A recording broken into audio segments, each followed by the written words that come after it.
معلقه من الثوم المفروم، حطيت معلقه صغيره من هريسه الشطه لو بتحبيها مشطشطه، وحطيت كمان عصير ليمون وكمون وكزبره ناشفه.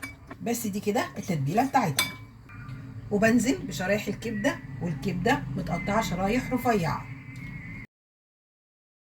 وبخلط شرايح الكبده بالتتبيله، وبدخلها التلاجة نص ساعة.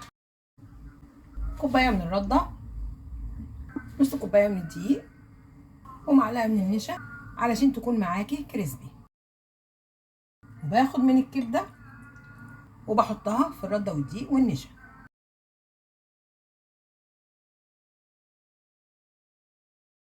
بالشكل ده، وبحطها في طبق.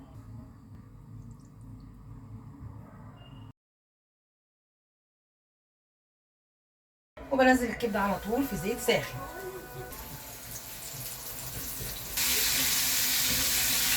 وبهدي عليها النار وبسيبها تستوي.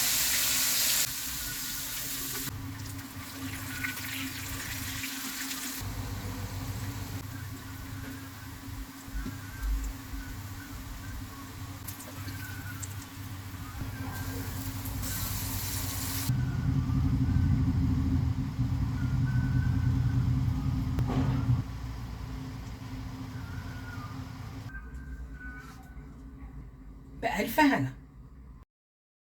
وده كان غدانا النهارده، الكبده بالرده مع بطاطس محمره وبتنجان بالدقه وبابا غنوج وسلطه الطحينه. بألف هنا.